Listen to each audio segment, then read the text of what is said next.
Bien-aimés, chers frères et sœurs en Christ à travers le monde, soyez les bienvenus sur cette antenne. Nous sommes dans la joie d'être de retour pour proclamer, comme on l'a toujours fait, la parole de Dieu, merveilleuse et inégalable, l'infinie grandeur de la parole de Dieu. Donc, soyez les bienvenus à ce grand jour de l'an de grâce 2016, plus précisément le samedi 18 juin de l'an de grâce 2016. Pour poursuivre cette grande aventure que nous avons commencée il y a quelques semaines autour du livre aux Thessaloniciens, cette grande épître que l'apôtre Paul a écrite, inspirée par Dieu aux Thessaloniciens, qui contient des révélations extraordinaires, des exhortations, des encouragements, des admonitions, des commandements pour notre marche, comme nous sommes dans cette marche, engagés pour attendre le retour de notre Seigneur et Sauveur Jésus-Christ, vivant dans la sanctification sans laquelle personne ne verra le Seigneur. Donc mes frères, c'est une grande joie, c'est un plaisir d'être de retour sur Jésus-Christ TV pour ce thème. Nous nous excusons de cette heure de retard, mes frères, comme vous le savez, nous faisons avec les moyens que nous avons, que le Seigneur a rendu disponible, c'est lui qui pourvoit, nous le voulons le faire selon son bon plaisir. Donc mes frères, nous allons commencer avec un mot de prière et joignez-vous à nous mes frères sans plus tarder pour commencer cette émission. Je rappelle à mes sœurs bien-aimées de vous couvrir la tête sur la base de 1 Corinthiens chapitre 11, verset 4. C'est la volonté de Dieu que vous vous voilez la tête quand vous priez. Votre chevelure n'est pas votre voile, contrairement à ce que votre pasteur peut vous dire. Suivez non pas un homme, suivez non pas une théologie, mais suivez uniquement, seulement la parole de Dieu. Et pour ce qui est des hommes, c'est une insulte à Dieu, un outrage pour un homme de prier Dieu la tête couverte. Donc, décoiffez-vous, frères et sœurs, voilez-vous la tête et votre chevelure couverte, comme nous commençons cette émission par ce mot de prière. Parce que vous savez que tout ce que nous faisons, en pensée, en parole, en acte, nous faisons tout au nom de notre Seigneur et Sauveur Christ Jésus, en rendant par lui des actions de grâce à Dieu notre Père, qui est également son Père. Donc, c'est par Jésus-Christ que nous rendons grâce à Dieu pour tout ce que nous faisons, pour tout ce que nous accomplissons, que nous réalisons, que ce soit en pensée, en parole et en action. Donc, nous allons commencer par ce mot de prière, mes frères et sœurs. Prosternons-nous devant notre Dieu, au nom de Jésus-Christ, et rendons-lui grâce pour cette émission. Éternel Dieu Père, nous te rendons grâce, nous te remercions pour l'infinie grandeur de ton amour.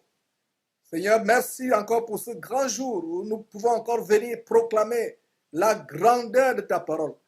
Merci, Père, de ce que tu nous as conservé le souffle de vie. Père, des personnes ont perdu la vie en ce jour, d'autres sont malades. Mais Seigneur, si nous sommes en vie, nous ici au studio, et tes frères à travers le monde, nous reconnaissons que cela est une grâce, que cela n'est pas donné. Peut-être ceux qui nous ont précédés, qui sont endormis, étaient peut-être meilleurs que nous. Mais si tu nous as conservé le souffle de vie, Seigneur Dieu, nous reconnaissons par là que c'est une grâce. Merci donc pour cela, Père, au nom de Jésus-Christ. Et s'il y a un de tes élus à travers le monde qui est malade, et pendant que nous commençons cette mission, Seigneur, nous t'en supplions, et tends ta main sur lui, touche la partie qui est malade, guéris-le, Père, ou délivre-la de tout ce qui peut les perturber. Seigneur, merci donc pour cette émission d'aujourd'hui. Merci pour toutes les connexions, toutes les installations. Seigneur, merci de ce que tu nous assistes afin que la connexion soit bonne. Merci pour Internet, pour le courant et tout ce qui contribue, même infiniment, à la bonne marche de cette émission. C'est au nom de Jésus-Christ que nous avons prié. Amen. Voilà, mes frères, nous allons donc commencer cette émission. C'est une grande joie de toujours venir proclamer la parole de Dieu. La parole de Dieu est merveilleuse et le Seigneur Jésus-Christ nous disait sur la base de Matthieu chapitre 4, verset 4, que l'homme ne vivra pas de pain seulement, mais que l'homme vivra aussi de toute parole qui sort de la bouche de Dieu. Donc nous devons aller à la parole de Dieu. Mes frères et sœurs, c'est la meilleure nourriture que nous puissions avoir. La nourriture pour notre âme, la nourriture pour notre salut. Nous devons aller à la parole, abondamment de parole, aimer la parole de Dieu.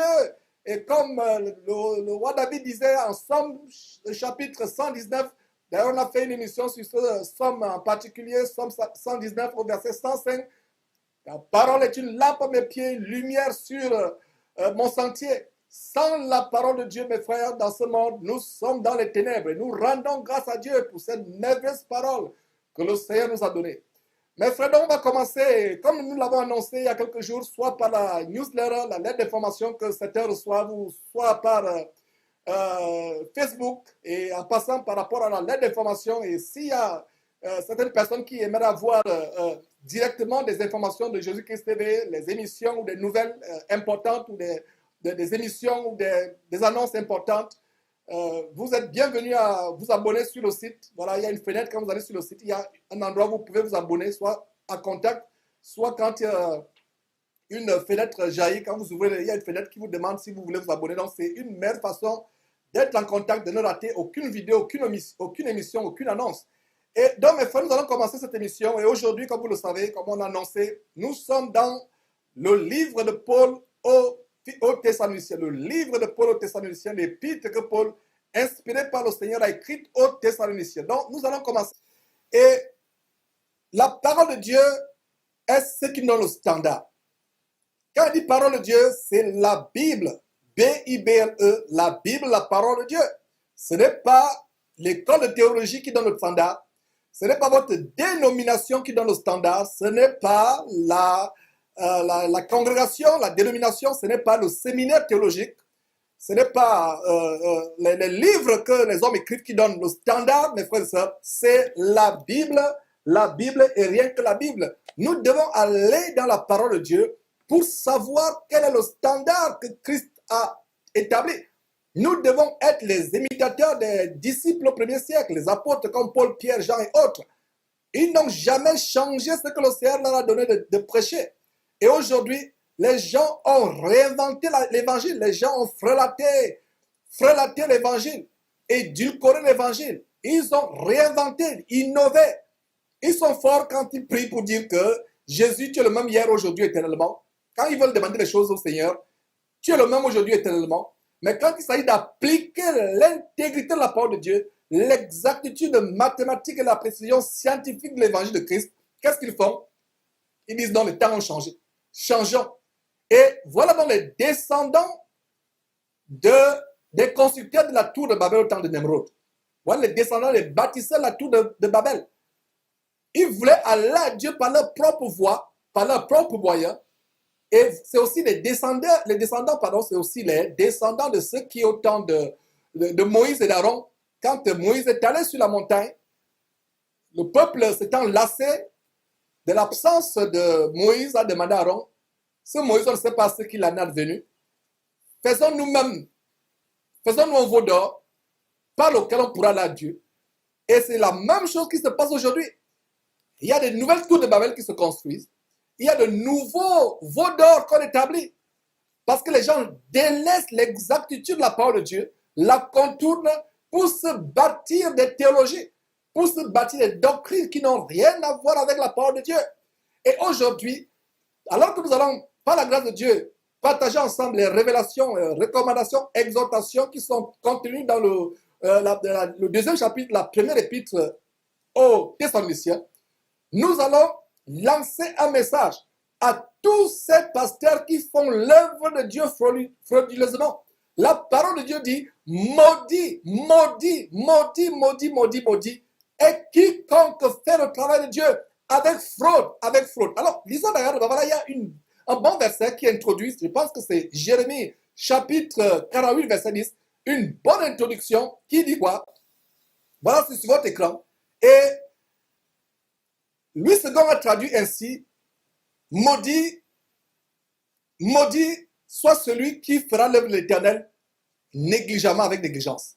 Mais la traduction originale, que la Bible King James a reprise, parce que la Bible de King James vous dit quoi? Cursed be he that doeth the work of the Lord deceitfully, deceitfully. Donc, deceitfully signifie frauduleusement.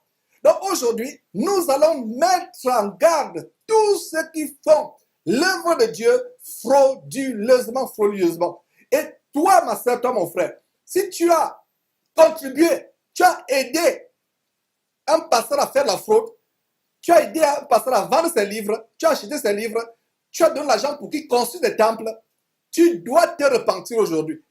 Je donne un message dur. Le message d'aujourd'hui, c'est un appel à la repentance à tous les pasteurs. Tous les pasteurs qui ont fait l'œuvre de Dieu avec fraude. C'est un message du Seigneur. C'est un message d'avertissement. Si vous avez escroqué les gens, repentez-vous. Repentez-vous, repentez-vous. S'il est possible, rendez ce que vous avez pris aux gens. Restituez ce que vous avez pris aux gens s'il est possible. Et si vous avez pris de l'argent pour construire le temple, aucun homme de Dieu dans l'église, depuis le jour de la Pentecôte, n'a construit un temple. Nous aurons une émission spéciale qui va exposer la nouvelle escroquerie des bâtisseurs du temple. Ils sont nombreux là-dehors. Nous allons exposer cela. Aucun disciple de Jésus-Christ n'a construit de temple. Allez construire vos temples avec vos propres moyens. C'est votre problème. Parce que le seul temple que nous devons construire, c'est le temple de notre corps. Donc, tous ceux qui ont escroqué, maudit, voilà la malédiction, ce n'est pas Georges qui parle, donc lui second parle de qui fait le travail de Dieu avec négligence. Mais la traduction originale, que la Bible anglaise King James, qui est le standard, la Bible anglaise King James, a repris avec fraude, avec fausseté. Et ça, c'est ce que la Bible de Martin a repris aussi, la Bible de Martin, en disant, maudit soit celui qui fera l'œuvre de l'Éternel frauduleusement. Maudit. Quand nous disons que ce sont les enfants de malédiction, ce n'est pas Georges qui parle. Aujourd'hui, c'est un appel. C'est un appel de la part du Seigneur à la repentance. Tous ces faux pasteurs doivent se repentir qui ont fait l'œuvre de l'Éternel frauduleusement. C'est un message de repentance. La fraude, la fraude, la fraude, la fraude. Escroquer. Prêcher l'évangile avec des motifs impurs. Prêcher l'évangile pour se faire un nom. Prêcher l'évangile pour emmagasiner des fortunes, pour construire des gratte-ciels. Nous allons exposer cela. C'est un message de repentance. Maudit. Mes frères, ce verset qui est sur votre écran me fait trembler de foi. Mais ce verset ne fait pas trembler de foi ceux qui ont la conscience morte marquée au fer rouge. Ils n'ont pas la conscience qu'ils font le mal. Ils vous amorcent avec les paroles flatteuses. Et on va voir des versets, en même temps que nous serons dans ce chapitre, on va passer le temps dans ce chapitre, mais je vous montrerai des versets clés qui nous montrent comment le Seigneur nous a donné le standard. Et ce standard, nous l'avons en Matthieu chapitre 10, verset 8. Vous avez reçu gratuitement, donné gratuitement. Ils font des livres qu'ils vendent. Ils vous font payer les prières, les délivrances. Si toi, ma soeur, mon frère, soi-disant, tu as donné l'argent à un pasteur pour qu'il t'impose les mains, pour qu'il te baptise, pour qu'il prie pour toi, pour ta famille, si tu as payé quelque chose, soi-disant venant de Dieu, à un pasteur, répands-toi parce que non seulement ce pasteur est maudit, tu es aussi maudit avec lui. Voilà le message que j'ai reçu du Seigneur pendant que je préparais cette émission. Non seulement les pasteurs sont maudits, eux qui font l'œuvre frauduleusement, tous ceux qui ont contribué à leur fraude, acheter ces CD, acheter leurs CD, acheter leurs livres, payer leurs séminaires, payer leurs concerts, quand leurs chanteurs viennent chanter.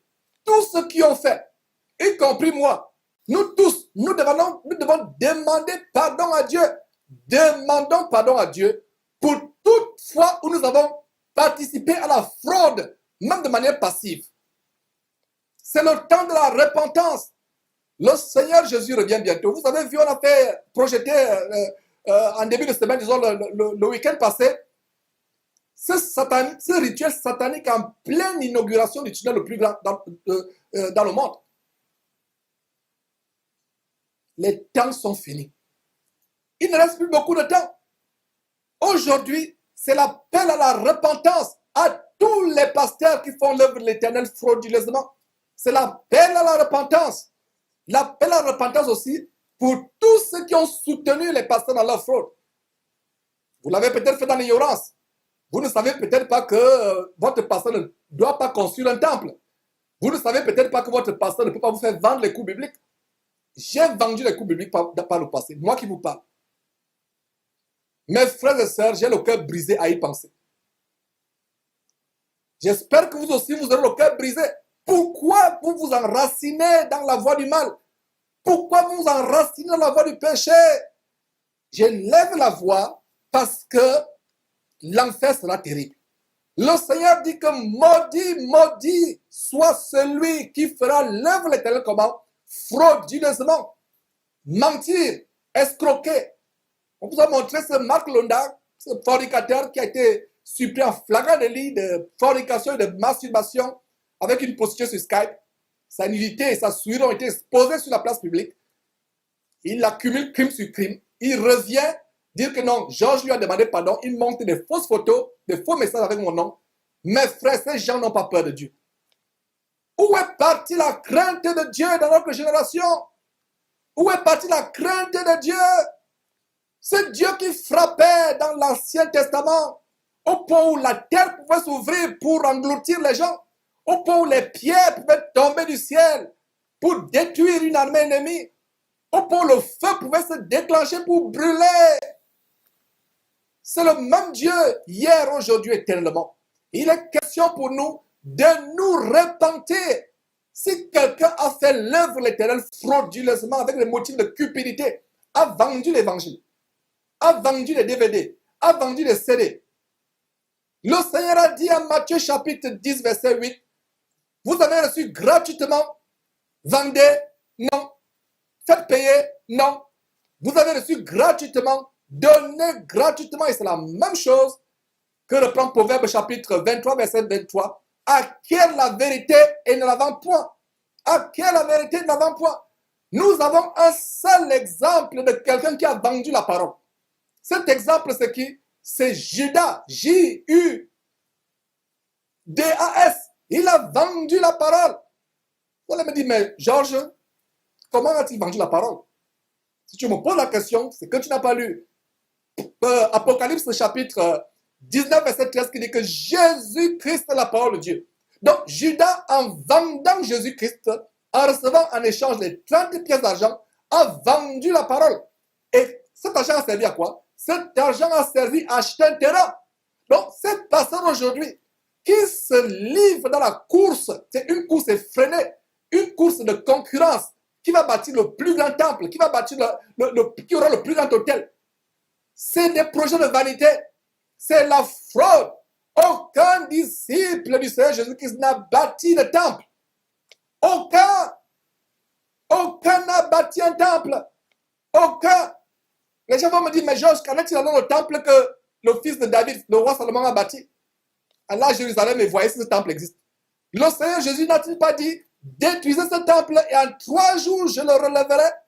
Je le relèverai. Quel était le message derrière? C'était que le temple de Jérusalem devait être remplacé par le temple qui est en Jésus-Christ. Et que vous et moi formons. C'est ce temple que nous devons bâtir chacun individuellement, étant le temple de Dieu. La demeure du Saint-Esprit, là où Dieu séjourne, ce n'est pas dans les temples, les pierres mortes. La Bible, d'ailleurs, Pierre parlait, Pierre disait, nous sommes des pierres vivantes. Aujourd'hui, les gens vont dans les pierres mortes. Et les gens me disent, je vais à l'église. Comment toi l'église? L'église c'est toi, mon frère, c'est toi, ma soeur. Et dimanche, tu t'habilles et tu vas dans une église, ça c'est des pierres mortes.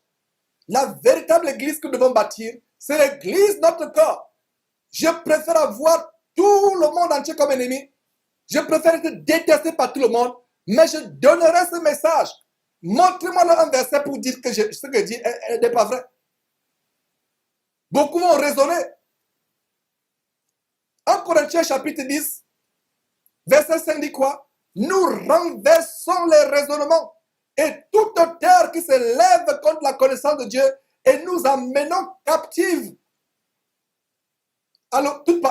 toute pensée à l'obéissance de Christ. Et c'est ce que Jacques, le disciple, merveilleux disciple de l'apôtre du Seigneur Jésus, qui disait que mettez la parole de Dieu et ne vous bornez pas à l'écouter en vous trompant vous-même, pas de faux raisonnements. Pas de faux raisonnements. Les gens vont raisonner. Montrez-moi un seul verset dans la Bible où un disciple de Jésus-Christ a acheté un terrain pour construire un temple. Montrez-moi. D'où vient cette course effrénée à l'achat des temples? D'où vient cette concurrence débridée pour qui aura le plus grand temple au Congo? en France, en Côte d'Ivoire, à Abidjan, à Libreville au Gabon, à Douala au Cameroun. D'où vient cette course effrénée de la construction des temples? Ils vous escroquent. Nous aurons une émission spéciale, plaise à Dieu, la semaine prochaine, où nous allons dénoncer tous ces pasteurs qui sont livrés dans la plus monstrueuse escroquerie qui consiste à soutenir l'argent aux pauvres pour construire des églises mortes, des pierres mortes. Ces temples, au retour de Jésus-Christ, ne seront pas enlevés. L'enlèvement, c'est l'église de Christ qui sera enlevée. Donc, toi, ma soeur, qui me dit mon église, je vais à l'église de mon pasteur. À propos de, ouvrez une parenthèse, je l'ai toujours dit, je ne me lasserai pas de vous dire les mêmes choses. Votre pasteur qui dit mon église, quel est le disciple de Jésus-Christ qui a dit son église? Ils accomplissent leur projet pharaonique. Ils réalisent les projets que leur esprit, leur amour propre, leur ego, leur narcissisme, leur vanité, leur envie. Ils se font la concurrence les uns les autres. Qui va construire le meilleur temple? Les motifs sont les motifs de jalousie, les motifs de concurrence, les motifs de mathuvisme. Mathuvisme. Le mathuvu, se faire voir. Parce qu'on a réalisé des projets de vanité. Mes frères et sœurs, ce sont des projets de vanité.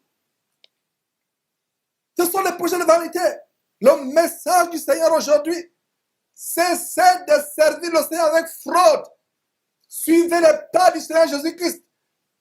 Si le Seigneur Jésus-Christ avait voulu construire des temples, il aurait commencé lui-même à construire le meilleur temple de Jérusalem. Ses disciples auraient construit des temples. Les temples seraient multipliés.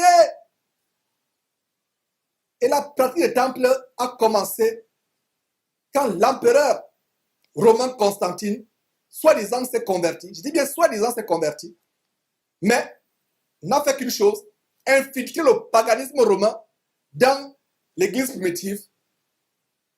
Voilà comment les gens ont commencé à construire des temples en imitation au temple païen. Quand votre pasteur construit son temple, c'est une abomination qu'il construit. C'est une abomination et vous soutenez ces choses. Vous les soutenez. Mon frère, ma soeur, si tu as contribué, donné ton argent à un pasteur pour construire le temple, répands-toi avant qu'il ne soit trop tard. Tu as contribué à la fraude. Tu as contribué à la désobéissance.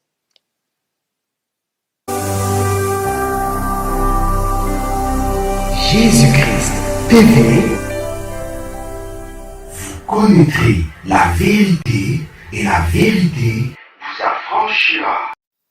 Mes frères, nous devons dénoncer l'abomination qui a infiltré le corps de Christ avec toutes sortes de fraudes. Toutes sortes de fraudes. Alors, commençons notre chapitre et rappelons une dernière fois, on va d'ailleurs revenir sur ce verset encore et encore, rappelons ce verset. Jérémie chapitre 48, verset 10. Maudit, maudit, mes frères, voulez-vous être sur la mission? Vous qui avez soutenu un pasteur, un apôtre d'évêque, dans sa fraude, dans son dérèglement, dans son désollement, repentez-vous, partez de l'en courant. L'enfer sera terrible. Qu'est-ce que vous voulez qu'on vous dise? Mes frères, passons notre étude, s'il vous plaît. 1 Thessaloniciens chapitre 2, nous allons vraiment voir, on va voir cela. Et si vous voulez suivre votre Bible ou bien ce sera projeté sur votre écran, voilà. On va se concentrer sur le deuxième chapitre aujourd'hui, plaise à Dieu.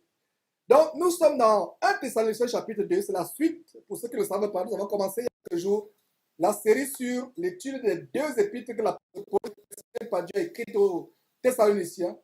Donc, voilà, mes frères. Donc, je pense que du côté de la régie, notre page biblique bien positionnée. Donc, 1 Thessaloniciens chapitre 2, nous voyons ceci. L'apôtre Paul continue d'écrire. L'émission passée, on a vu le chapitre 1 qui nous a mené à être de véritables imitateurs du Seigneur Jésus-Christ. C'était le thème autour du chapitre 1. Maintenant, le thème autour du chapitre 2, c'est maudit est quiconque fait le travail du Seigneur, le travail de Dieu, frauduleusement, avec le motif impur. Nous devons faire le travail de Dieu de manière désintéressée. sans aucun motif de cupidité, sans aucun motif de lucre. Voilà, mes frères, c'est un encouragement à revenir au standard de l'évangile de Christ, à ne pas suivre ce que la théologie vous dit, parce que quand ils vont dans l'école de théologie, on leur donne les cours de business plan, on leur donne les cours de marketing, on leur donne les cours de lancement de projet. Vous regardez comment le monde a édulcoré l'évangile de Christ. Beaucoup trouvent que c'est normal par l'école pastorale. Les écoles de théologie leur ont appris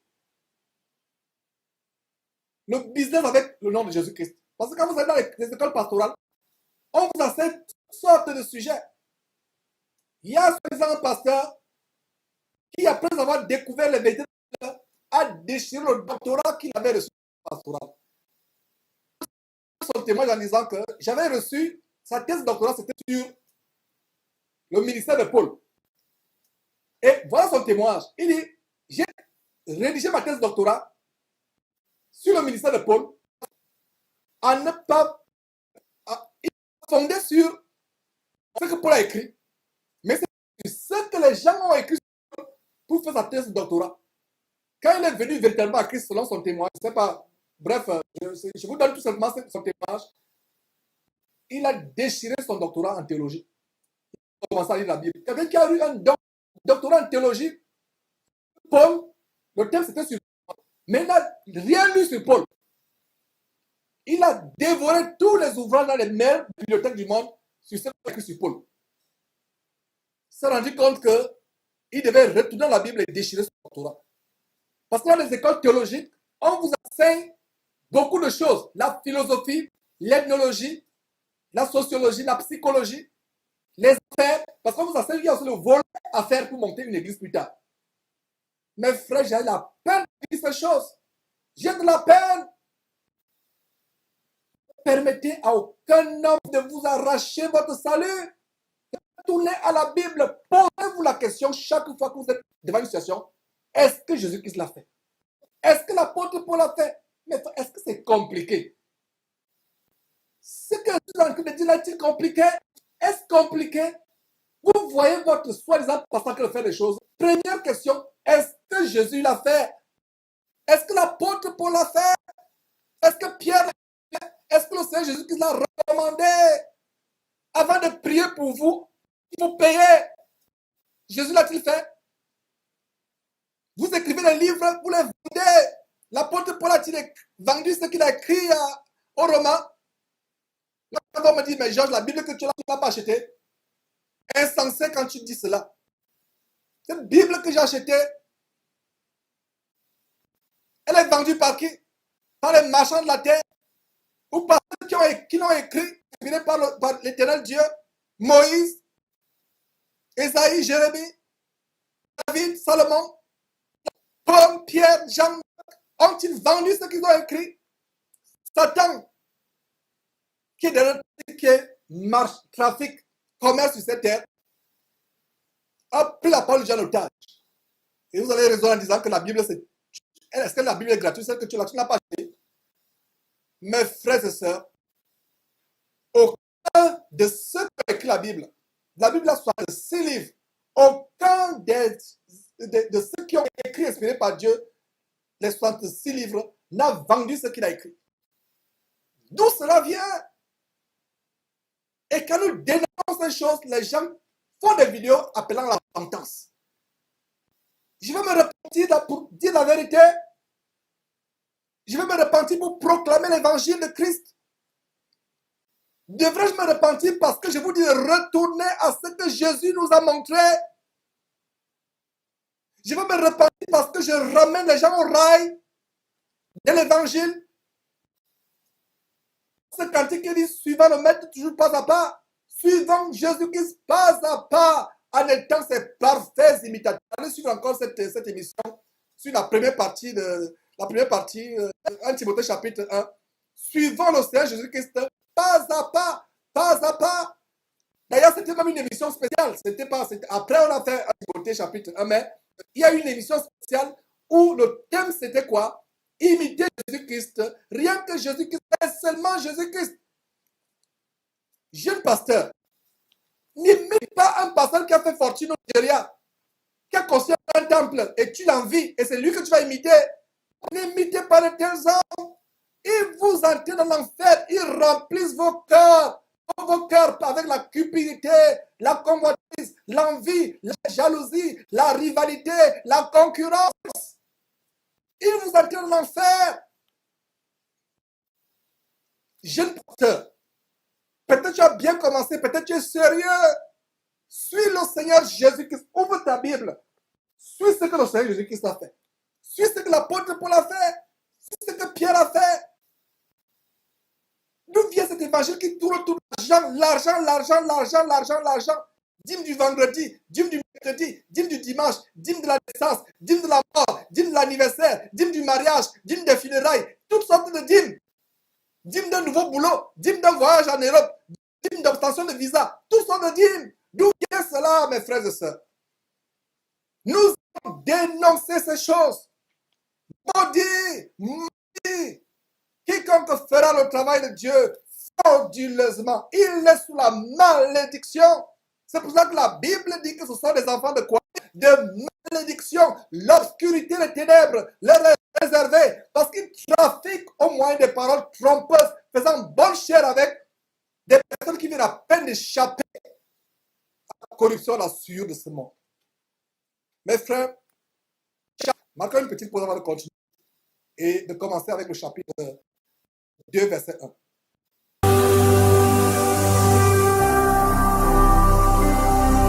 Jésus-Christ TV, vous connaîtrez la vérité et la vérité. Mes frères, 2 Thessaloniciens chapitre 1 Thessaloniciens, pas 2, 1 Thessaloniciens chapitre 2 verset 1. Nous allons donc commencer à partager ce passage autour de ce thème. Maudit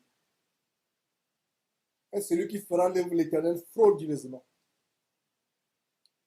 Alors, l'apôtre Paul continue à écrire aux Thessaloniciens en disant ceci, verset 1. 1 Thessaloniciens chapitre 2 verset 1, nous voyons ceci. Verset 1, vous savez vous-même, frères, que notre arrivée chez vous n'a pas été sans résultat. Voilà.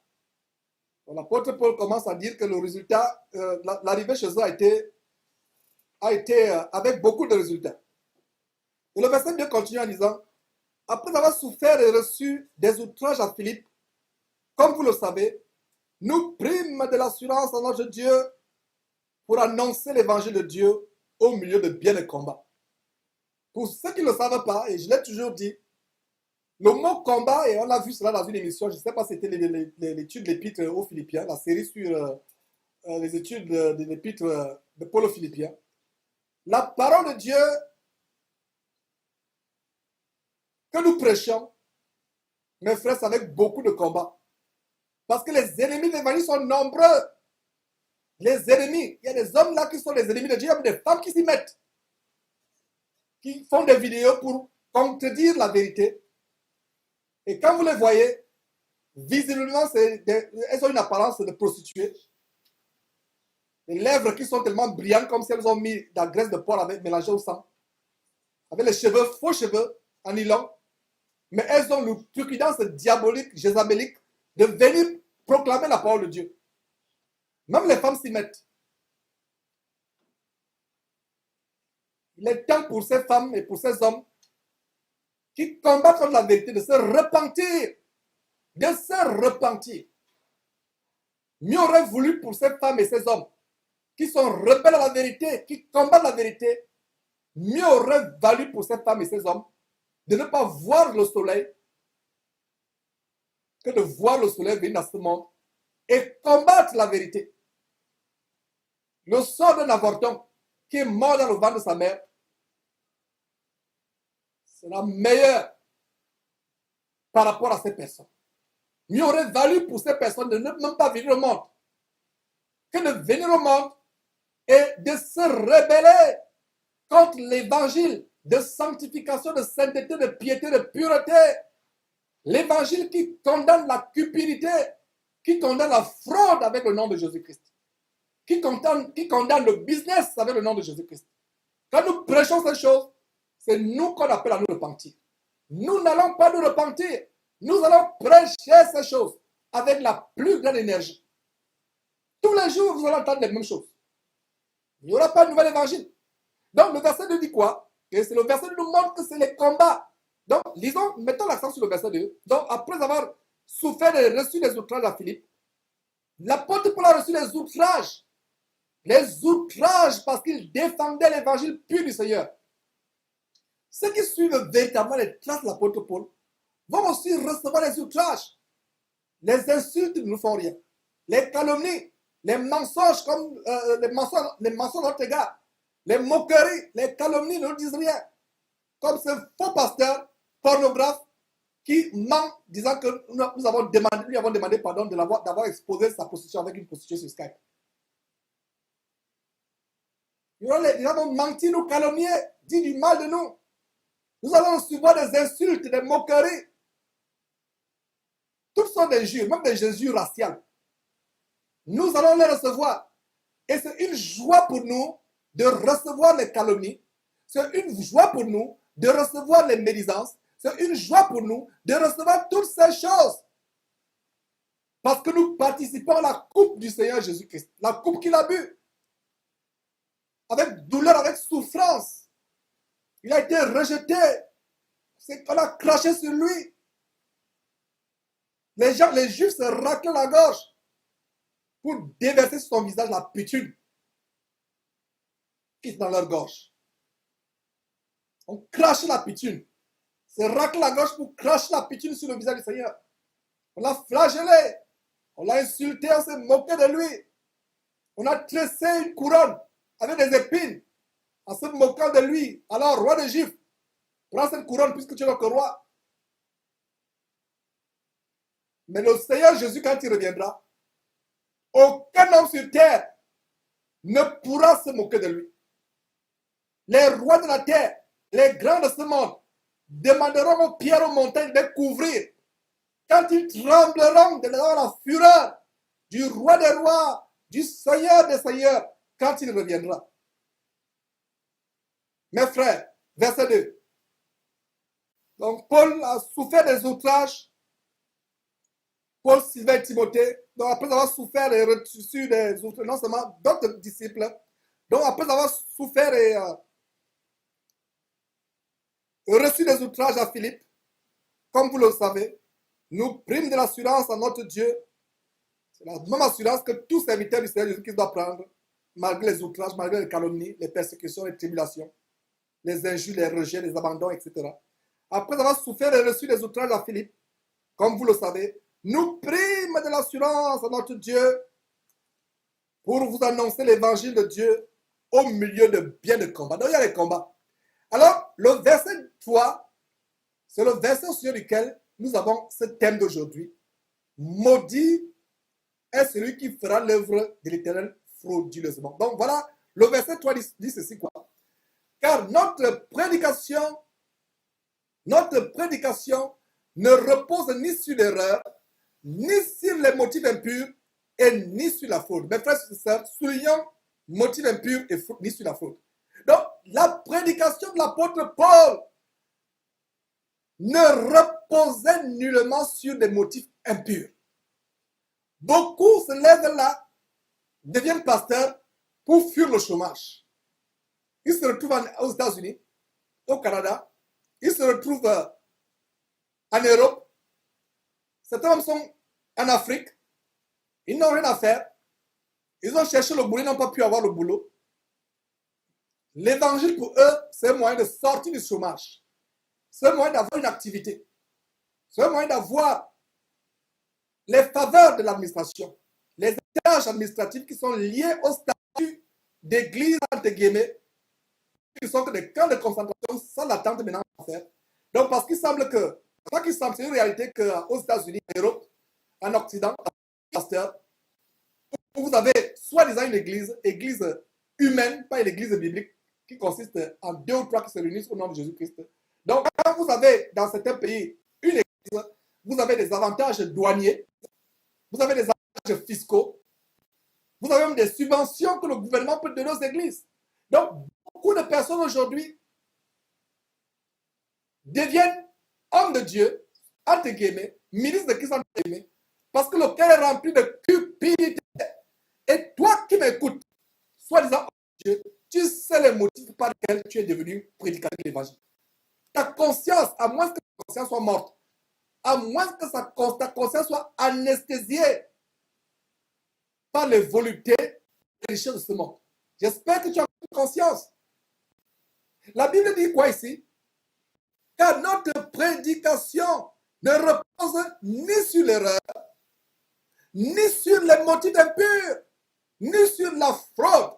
Voilà donc pourquoi on a vu ce grand verset de Jérémie chapitre 48, verset 10 qui dit « Maudit est quiconque fait le travail du Seigneur, le travail de Dieu, avec fraude, avec les motifs d'escroquerie, avec les motifs de banditisme spirituel, banditisme évangélique. Escroquer, vendre l'évangile, s'enrichir. » Verset 3 nouveau. Car notre prédication ne repose. Voilà comment l'apôtre Paul prêchait. Exemple, suivez-vous. Qui est votre maître? Votre maître est-il le maître de l'apôtre Paul, le Seigneur Jésus, le Fils de Dieu, ou votre maître est maman? Si vous faites l'évangile avec fraude, vous devenez prédicateur pour vendre l'évangile, vendre des prières, vendre des délivrances, escroquer les gens. C'est la preuve que vous n'êtes pas un disciple du Seigneur Jésus-Christ. Vous avez un autre disciple, c'est maman.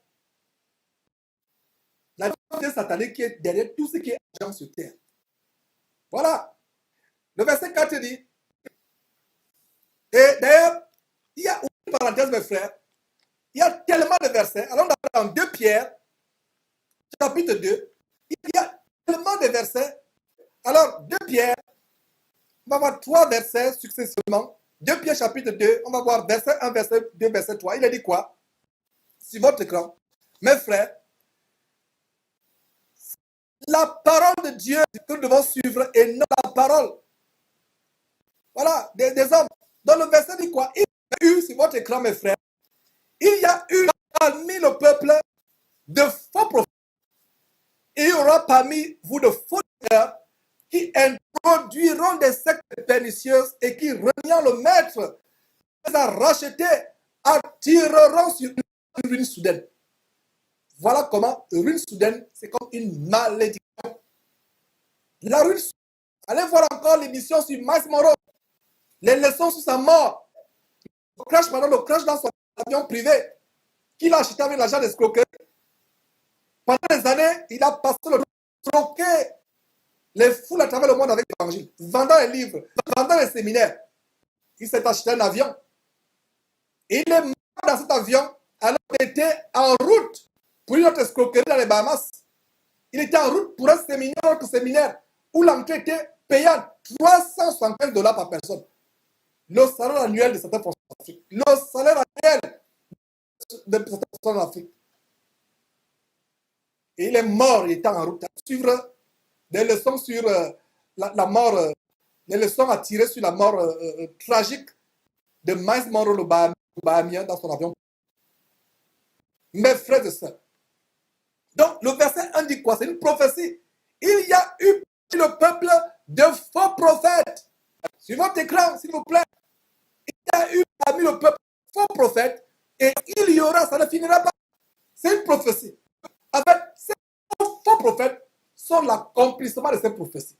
Ces faux prophètes sont l'accomplissement de ces prophéties. Il y a eu parmi le peuple de faux prophètes et il y aura de même parmi vous des faux docteurs qui feront quoi? Écran. Ils introduiront des sectes pernicieuses et qui renient le maître. Donc, quand tu vends l'évangile, tu renies le maître Jésus-Christ. En fait, tu montres que tu es notre maître.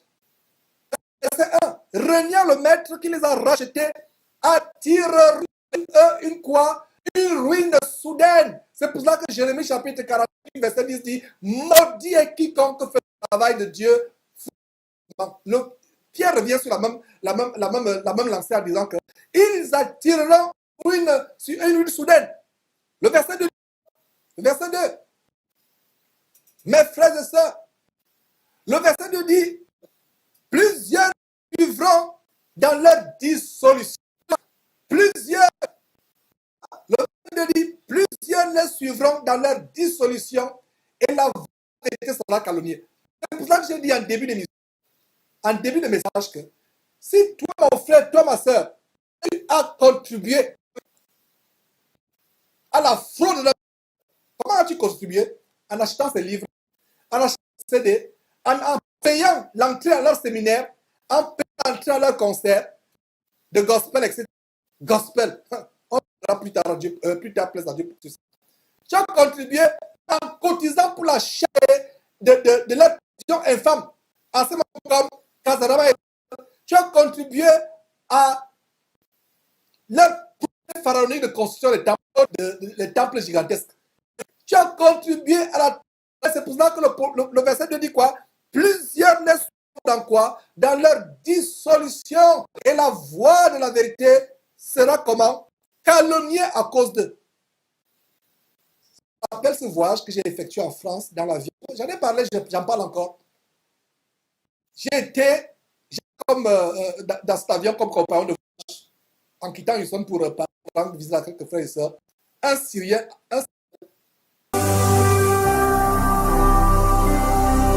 Jésus-Christ TV, vous connaîtrez la vérité et la vérité vous affranchira. Voilà mes frères. Donc ce Syrien, quand il disait qu'il y a eu match nul, en fait il n'y a pas eu match nul, j'ai gagné parce que je lui ai montré un nouveau visage des chrétiens qui n'avaient pas. Lui pensait que les chrétiens c'est les prostituées, les ivrognes, les femmes qui s'habillent comme les prostituées, les gens qui passent le temps à se saouler avec l'alcool, qui sont dans les boîtes de nuit, dans les bars. Je lui ai dit que tous ces gens ne sont pas les disciples de Jésus-Christ. C'est les personnes qui professent, qui prétendent être les disciples de Jésus-Christ, mais qui ne le sont pas. Je dis que le vrai chrétien vivra une vie de piété, de sobriété. La vraie femme chrétienne ne s'habillera pas comme une prostituée, n'aura pas les faux cheveux sur la tête. Elle va se couvrir la tête quand elle prie. Donc ce Syrien musulman était vraiment choqué d'apprendre que tout ce qu'il pensait des chrétiens, je lui annonce autre chose. Et pourquoi je vous passe cet exemple? C'est parce qu'il était sur le bord de l'évanouissement quand je lui ai dit que la parole de Dieu n'est pas à vendre. Si vous voyez un pasteur chrétien qui vend l'évangile, ce n'est pas un véritable chrétien. Il n'en revenait pas. Et qu'est-ce qu'il m'a dit? C'est la même chose avec le Coran. Tout ce que les musulmans font est gratuit. Le Coran est gratuit, m'a-t-il dit. Ils ne vendent pas les cours. Ils ne vendent pas leur culte. Le produit de leur culte, c'est gratuit. Voilà comment les gens qui sont pourtant dans la voie d'égarement, l'islam c'est la voie d'égarement, parce que la seule voie c'est Jésus-Christ, mais qui font des choses que nous, chrétiens, nous devons faire. Et c'est pour ça que mes frères, je vous ai dit, le verset 2, nous étions à 2 Pierre chapitre, en fait, on ouvre une parenthèse, parce que le thème aujourd'hui c'est 1 Thessaloniciens chapitre 2, mais nous ouvrons des parenthèses pour soutenir ce message, parce que l'apôtre dans 2 Thessaloniciens, plutôt 1 Thessaloniciens chapitre 2 verset 3 disait que notre prédication ne repose ni sur l'erreur, ni sur les motifs impurs, ni sur la fraude. C'est pour ça que 2 Pierre chapitre 2 nous dit ceci: suivront ces faux pasteurs, ces faux prophètes dans leur dissolution. Donc, vous allez prendre les balles perdues. Vous qui les suivez dans leur fraude, vous qui les soutenez, qui contribuent à leur fraude, quand ils font des campagnes d'appel de dons, vous participez. Voilà comment l'argent que vous leur donnez pour leur fraude, vous êtes vous-même dans la malédiction. Vous êtes même dans la ruine. Et voilà comment la voie de la vérité calomnie. C'est pour ça que vous êtes, voilà le bout de passage qui m'a mené à prendre l'exemple avec l'exemple de ce Syrien. La voie de la vérité est calomniée. Il trafique au moins des paroles trompeuses. Voilà mes frères. La parole de Dieu est claire. Beaucoup vont les suivre dans leur dissolution, nous dit 2 Pierre chapitre 2 verset 2. beaucoup les suivront dans la dissolution. Et c'est ainsi que la voix de la vérité sera calomniée. Notez ce verset, mes frères et sœurs, sur votre écran. Chapitre 2. La voix de la vérité sera calomniée. Calomnier, les gens vont calomnier. Vous parlez que le monde passe. Avec l'évangile, l'extravagance avec l'évangile de Jésus-Christ. Aujourd'hui, quelqu'un qui recherche véritablement la piété, un Américain qui est fatigué de vivre dans le monde, il va se tourner vers les musulmans, il va se tourner vers les bouddhistes. Pourquoi il va fuir les chrétiens? Parce qu'il va vous dire que j'ai passé le temps d'aller dans les boîtes de nuit. Je ne veux pas quitter ma vie de boîte de nuit pour aller encore dans une vie de boîte de nuit, dans ce qu'ils appellent église, mais qui ne sont que des maisons de joie chaque dimanche. Donc mes frères, voilà. Alors au verset 3, sans transition, le verset 3 nous donne une autre écriture merveilleuse. Il dit quoi? Par cupidité. Dans le motif c'est la cupidité. Par cupidité feront quoi? Par cupidité, ils trafiqueront de vous au moyen de trompeuses. Eux que menace depuis longtemps la condamnation. La condamnation menace depuis longtemps. Et dont la ruine ne sommeille point. Dont la ruine ne sommeille point. Voilà une mise en garde. C'est pour ça que Jérémie, plusieurs siècles avant la venue de Jésus-Christ sur terre, disait ceci: maudit quiconque fera l'œuvre de l'Éternel frauduleusement. Par cupidité. Ils trafiquent, ils sont les trompeuses. Regardez ce qu'ils font pour soutirer l'argent afin de bâtir leurs églises, les construire. C'est un langage de ruse. Et ils savent être éloquents. Ils vous amorcent par leur convoitise, par leur cupidité. Ils vous disent des choses. Voilà, par cupidité, ils font quoi? Ils trafiqueront de vous au moyen de paroles trompeuses, eux que menace longtemps la condamnation et dont la ruine ne sommeille point. La ruine ne sommeille point pour ces gens-là. Et allons au verset 17. Le verset 17 dit ceci. Toujours dans 2 Pierre. C'est un message à tous ceux qui ont fait le travail de l'Éternel frauduleusement de se repentir, de cesser d'arrêter. Parce que le Seigneur va frapper, frère. La Bible dit que leur sommeil, leur ruine ne point. Grand temps de repentir. Il est grand temps. 2 Pierre chapitre 17 et 18. Continuez à donner ces mises en garde. Mes frères, d'abord au verset 14, 17 et 18. Allez tout au chapitre 2, le 2 Pierre chapitre 2, mes frères. Donc, nous sommes au chapitre 14 qui nous montre. Donc, le chapitre 14 dit quoi? Ils ont les yeux, mes frères, souvent, ils ont les yeux pleins d'adultère. Beaucoup parmi eux sont mariés et remariés. Ils prennent les femmes des autres, ils arrachent les femmes des autres, comme Karabiri qui s'est marié avec une femme dont le mari vit toujours. Si cet homme lisait la Bible, il aurait comme commandement du Seigneur qui dit que celui qui épouse une femme divorcée commet l'adultère. Non seulement il commet l'adultère, c'est la fornication avec leurs ouailles. Cela, ce n'est plus seulement au niveau des femmes, parce que c'est même aux hommes. Sodomisant les petits garçons dans les églises.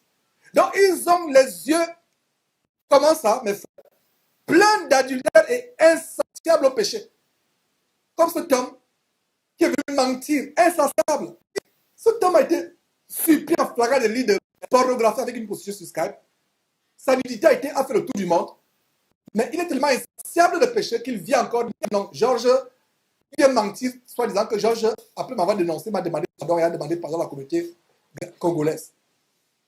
Le mari 100 jours. Insatiable de péché, multipliant péché après péché, abomination après abomination.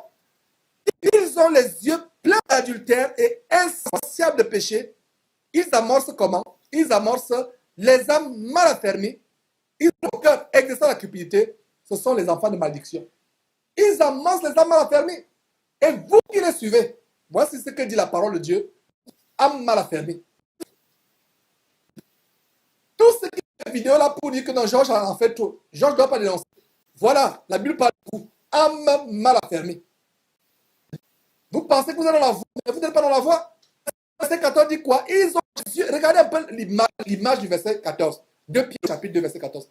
Ils ont quoi? Les yeux pleins d'adultère et insatiables de péché. Ils pêchent, ils ne se rassasient pas. Ils pêchent, ils ne se rassasient pas de péché. Insatiables de péché. Ils amorcent les âmes mal affermées. Ils ont le corps exercé la cupidité. Ils se sont exercés à escroquer. Exercé. Vraiment, ce passage est fort. Allez lire tout le chapitre 2 de 2 Pierre. 2 Pierre, chapitre de Lisa en entier.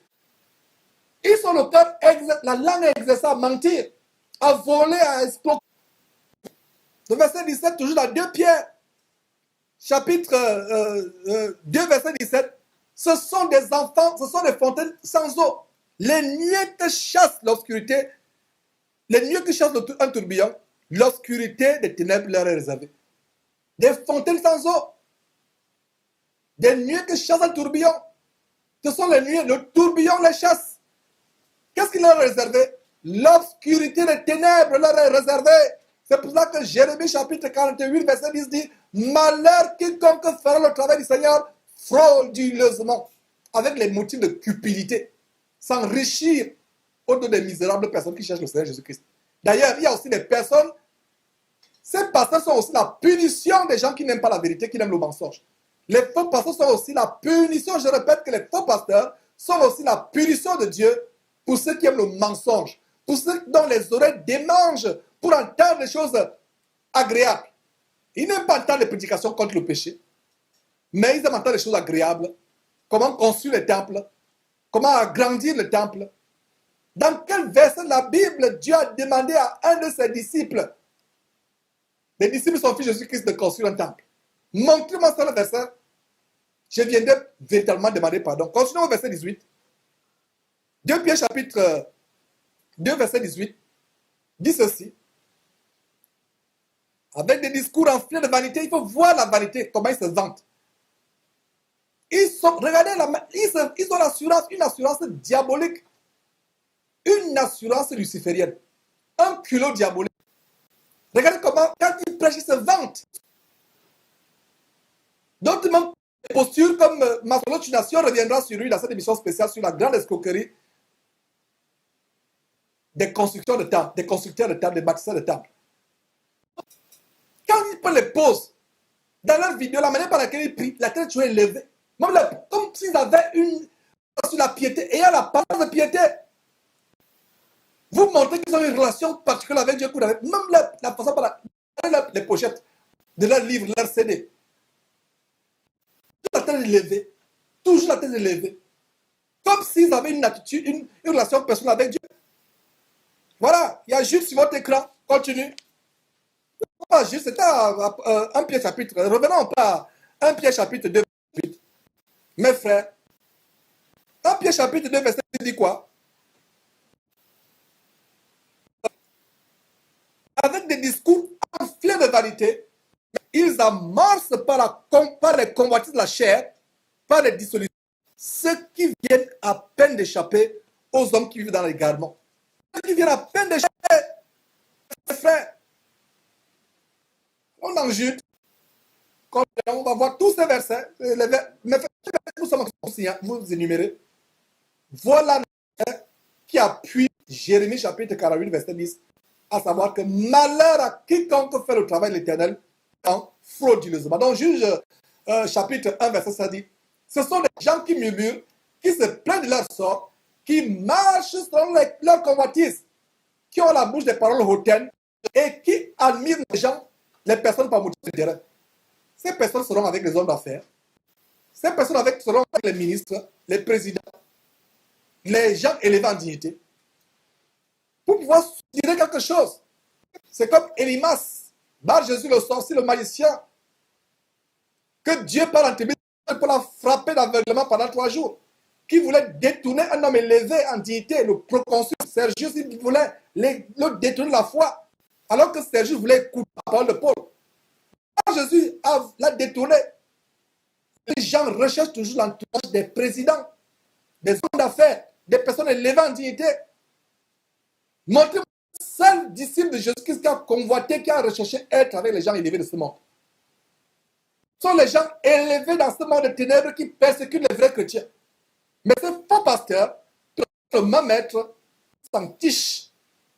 Ils vont se vanter que tel président a fait son avion privé pour moi. J'ai dîné hier avec tel président. J'ai dîné hier avec le plus grand homme d'affaires de tel pays. Voilà. Ils admirent les personnes par motif d'intérêt. Que vous alliez en enfer ou pas, ce n'est pas leur problème. Vous êtes un morceau de manioc pour eux. Vous êtes un morceau, un beignet, une baguette. Vous parlez aux frères français. Comme la plupart sont africains, ils comprennent pourquoi ils disent chikwan. Vous êtes du foufou pour eux. Vous êtes du foufou manioc pour eux. Foufou manioc. Voilà ce que vous êtes pour eux. Que vous allez en enfer ou pas, ce n'est pas leur problème. Vous êtes un morceau de pain. La Bible dit que l'obscurité, les ténèbres, ils trafiquent de vous au moyen de paroles trompeuses. Continuez à voir ces versets, mes frères. Nous vous rappelons ces versets pour que vous compreniez que la parole de Dieu montre le standard. Alors dans Romains, mes frères, plutôt 1 Timothée. 1 Timothée, même un singe, même un serpent a du bon sens plus que eux. Ils sont corrompus d'entendement. La conscience morte, marquée au fer rouge. Des vaines discussions d'hommes corrompus d'entendement, privés de la vérité et croyant que la piété est une source de gain. La piété, c'est la relation que nous avons à Dieu, que nous avons, la relation que nous avons avec Dieu en Jésus. Pour eux, c'est une source de gain. C'est une source de gain, la piété. La piété n'a jamais été une source de gain pour qui que ce soit. C'est pour ça que quand l'apôtre Paul écrit à Timothée, donne les critères pour être un évêque. Un des critères, quand vous lisez 1 Timothée chapitre 2, un des critères, c'est quoi? Qu'il soit désintéressé. Ne devienne pas évêque à cause des motifs de cupidité pour avoir la gloire du monde. Et c'est la même chose que Paul reprend en écrivant à Tite. Toute la Bible nous montre le standard pour servir Jésus-Christ. Il ne faut pas de fraude, de cupidité, vouloir s'enrichir avec l'évangile de Jésus-Christ. Il est temps pour vous de vous repentir. Mes frères,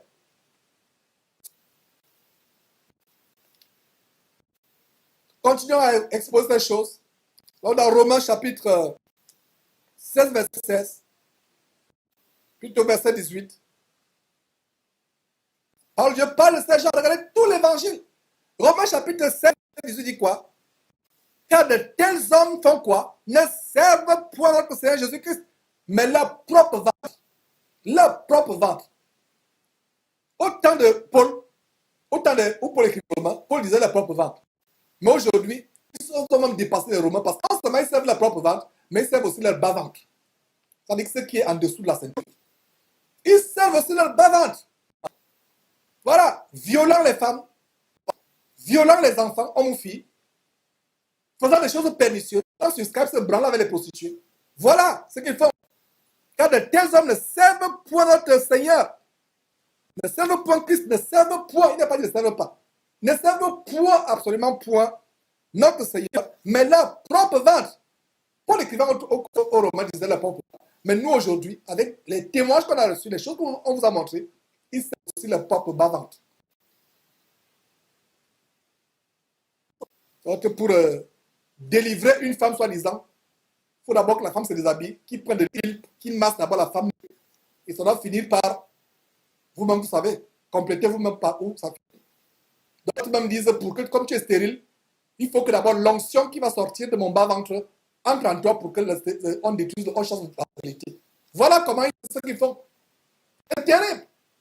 Il y a tellement de choses qu'on ne peut pas, des sentiments on ne peut même pas vous montrer. Il y a des vidéos où vous voyez, on attrape un passant en flamme, une caméra l'a filmé, en train de forniquer avec une soi-disant prier, mais il prie, les deux sont nus, en train de faire la délivrance sur la femme, plonger sur la femme. Nu sur une femme, il fait la délivrance. On l'attrape et il dit non, j'étais en train de faire la délivrance, je lui ai donné une onction spéciale. Verset de Romains chapitre 16, verset 18.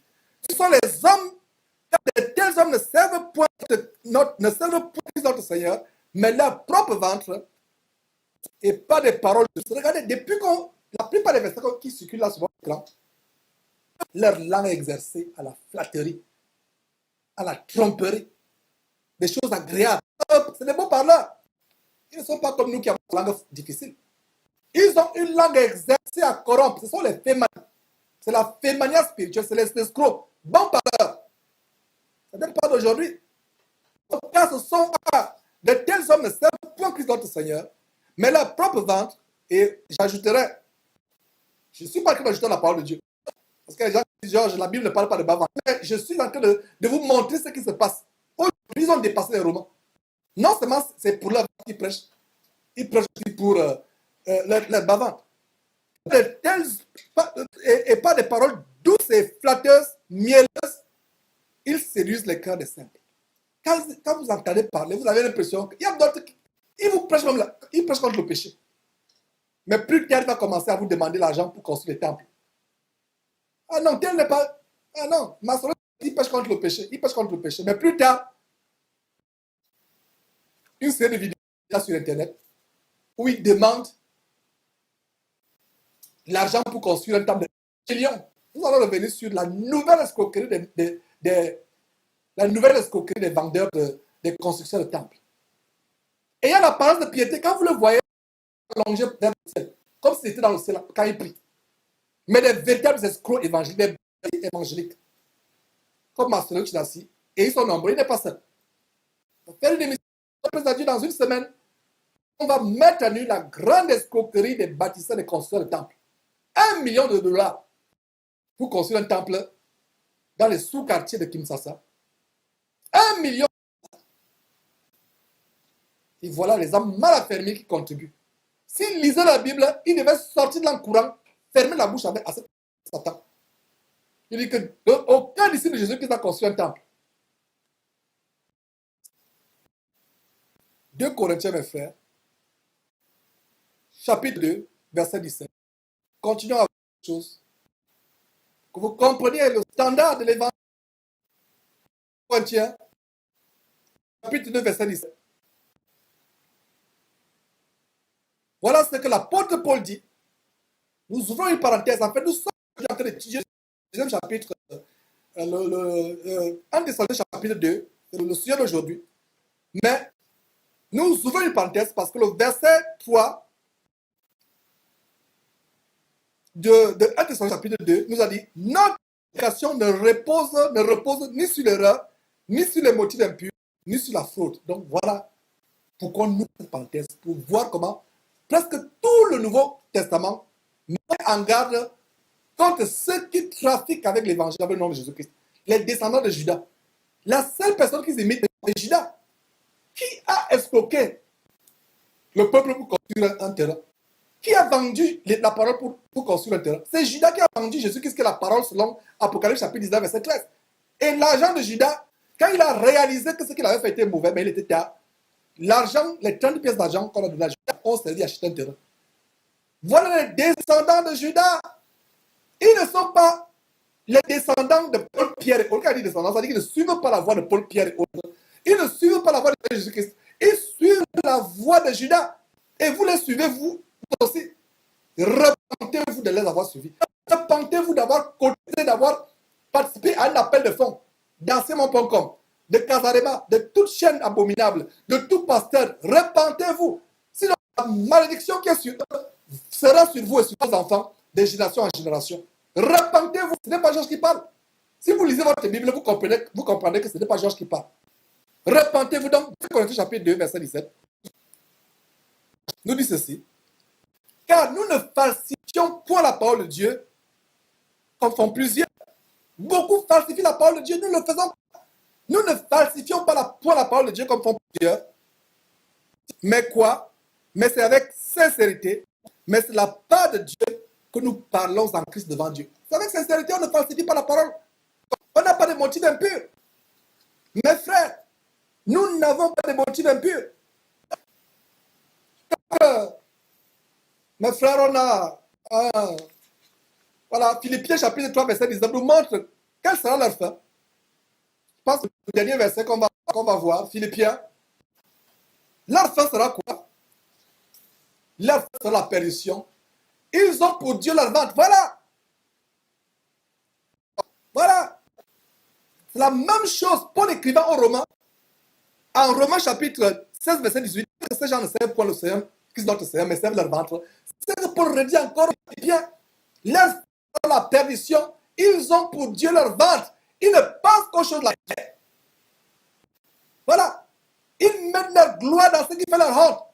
Honte à ces faux pasteurs. Ne pas honte. Il y a honte. Ils mettent leur gloire. Les nuits de gloire. Regardez les affiches. On a dénoncé une affiche. On va revenir à l'émission sur les constructions de temple. On a fait une affiche où Castanou se retrouve sur une affiche avec Marcelo Tunassi, avec d'autres personnes. Voilà le verset sur votre écran dit quoi? Ils mettent leur gloire dans ce qui fait leur honte. Ces affiches parlent de nuit de gloire. Comment peuvent-ils mettre leur gloire dans ce qui doit faire leur honte? Moi, j'ai honte à leur place. Vous escroquez les gens pour faire ce qui est contre la parole, pour construire des temples. Les temples de franc-maçonnerie. On reviendra. Vraiment, soyez prêts pour cette émission. On va vous démontrer ce qui est derrière et bien. On va vous démontrer que c'est la franc-maçonnerie. Regardez les affiches. Nuit de gloire. Gloire. Quelle gloire? Le verset 3, chapitre 3, verset 19. Philippiens chapitre 3, verset 19 dit quoi? Leur fin sera la perdition. Ils ont pour Dieu leur ventre. Leur Dieu n'est pas le Père de notre Seigneur Jésus-Christ. Leur Dieu, c'est leur ventre. Et de temps en plus même, leur ventre. Lubrique et pervers. Ils mettent leur gloire dans ce qui fait leur honte. Leur gloire. Ils sont glorieux. Ils font des nuits de gloire, des séminaires de gloire, des croisades de gloire. Mais leur gloire, c'est dans ce qui fait honte à la personne. Comment ils peuvent se regarder dans un miroir? Et le verset en disant, ils ne pensent qu'aux choses de la terre. Voilà. Il y a de nouveau sur le soleil. Autant où Paul écrivait aux Philippiens, l'évangile du royaume maintenant existait déjà. L'évangile des choses de la terre. Sur l'inauguration du tunnel, du plus grand tunnel du monde qui s'est passé, le tunnel de base du Saint-Gothard en Suisse. Ce documentaire que nous avons montré, toute la symbolique luciférienne, maçonnique, satanique derrière. Et un pasteur va vous amener à penser aux choses-là. Cette terre qui sera détruite, cette terre pourrie, cette terre qui est sous la domination de Satan, nous amenons à penser aux choses du ciel. Et là, c'est ce que Jésus-Christ a dit dans Matthieu chapitre 6, verset. Matthieu chapitre 6, à partir du verset 19. Ne vous amassez les os sur la terre où la rouille détruise, où les voleurs ne percent les dérobent. Mais pour des trésors dans le ciel, où la terre et la rouille ne détruisent, ne percent, ne détruisent et où les voleurs ne percent ni ne dérobent. Car là où est ton cœur, là se trouve ton trésor. Notre trésor, c'est les choses du ciel, les choses spirituelles, et non sur les choses de la terre. C'est pour ça que Philippiens chapitre 3, verset 10, qui ne pense qu'aux choses de la terre. L'évangile du royaume maintenant. Régnez, être roi sur terre. L'évangile du royaume maintenant. Laissez ces gens vous amener en enfer. Vous allez regretter un jour ce que j'ai en train de vous dire. Vous allez regretter. Je vous prends l'évangile vrai. Tous ces versets qui suivent. Vous pensez que c'est ça qu'on vous donne ces versets? C'est vous montrer que tout le discours que votre frère, le serviteur du Seigneur que je suis derrière cette trompette, tout ce que je dis, voilà. Je n'invente rien. Tous ces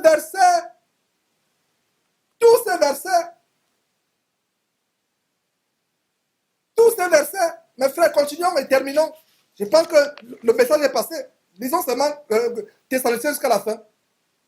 Parce que tous ces versets qui ont circulé, allez relire ces versets pour vous dire que nous n'inventons rien. Voilà, 1 Thessaloniciens chapitre 2, verset 4. Mais selon que Dieu nous a jugés dignes de nous confier l'évangile, ainsi nous parlons, non comme pour plaire à des hommes, mais pour plaire à Dieu qui sonde nos cœurs. Et Galates chapitre 1, c'est une parenthèse que j'ouvre rapidement et je vais la refermer, qui dit quoi? Galates chapitre 1, verset 10. Si je désirais plaire aux hommes, je ne serais plus serviteur de Christ. Parce que pour que ces gens nous escroquent, ils doivent avoir la langue exercée aux paroles mielleuses, aux paroles de flatterie, de tromperie. Personne ne doit nous aimer. C'est pour ça que je disais que je suis surpris Il y a quelques semaines, je vous ai dit que je suis surpris qu'on ait 36 000 likes sur Facebook. Quelques semaines seulement après, nous sommes passés de 36 000 likes à 52 000, 53 000 likes. 53 000 j'aime sur Facebook. Je suis surpris.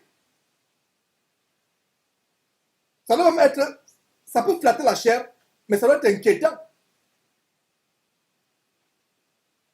Et j'ai compris que sur Facebook, vraiment, c'est des likes émotionnels. C'est des likes. Vraiment, les gens même sans savoir pourquoi ils mettent like. Normalement, cet évangile que nous prêchons, beaucoup ne vont pas l'aimer. Beaucoup aiment ce qui plaît à la chair. Ils ont les oreilles exercées, qui démangent en temps des choses agréables. Verset 5. Voilà le standard d'un vrai serviteur du Seigneur Jésus-Christ. Jamais en effet, nous n'avons usé de paroles flatteuses, comme vous le savez. Jamais nous n'avons eu la cupidité pour mobile. Encore, la cupidité n'était pas ce qui motivait Paul, Pierre et les autres, Sylvestre, Apollos, Barnabas, Silas. Ce n'était pas la cupidité, l'amour de l'argent, l'amour du gain. Verset 5. Jamais nous n'avons usé de paroles flatteuses, comme vous le savez. Jamais nous n'avons eu la cupidité pour mobile. Dieu est témoin. Dieu était témoin. Mais aujourd'hui, Dieu est témoin des abominations que ces faux pasteurs font. Vous pensez que Dieu ne voit pas? L'apôtre Paul dit Dieu est témoin. Dieu est témoin. C'est bien que Dieu soit témoin des bonnes choses que nous faisons. Mais c'est grave, mes frères et sœurs, si Dieu est témoin des malédictions que nous apportons, nous attirons sur nous et sur la vie des autres. Verset 6. Nous n'avons point cherché la gloire qui vient des hommes. Voilà. Nous n'avons point cherché la gloire qui vient des hommes. Ni de vous, ni des autres. Nous aurions pu nous produire avec autorité comme apôtres de Christ. Verset 7. Mais nous avons été pleins de douceur au milieu de vous, de même qu'une nourrice prend un temps de soin de ses enfants. Verset 9. Nous aurons voulu, dans notre vive affection, vous donner non seulement vous donner l'évangile de Dieu, mais encore nos propres vies, tant vous nous étiez devenus chers. J'ai lu le verset 8 qui est vraiment intéressant. Nous aurions voulu, dans notre vive affection pour vous, non seulement vous donner l'évangile de Dieu, mais encore nos propres vies, tant vous nous étiez devenus chers. Et voilà le standard, mes frères et sœurs, que le Seigneur Jésus-Christ a montré. Il n'y a pas plus grand amour que de donner sa vie pour les frères. Et l'apôtre Paul dit quoi? Non seulement dans leur vive affection pour les Thessaloniciens, il voulait leur donner non seulement l'évangile, mais leur propre vie. Mais aujourd'hui, c'est vos vies que ces pasteurs arrachent.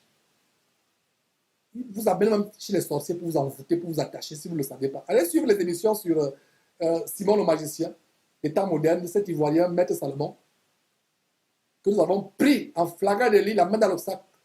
Nous l'avons appelé, on s'est fait passer pour un pasteur qui achetait ses pouvoirs vaudou magiques. Et il s'est fait avoir. Beaucoup achètent leur pouvoir pour vous attacher.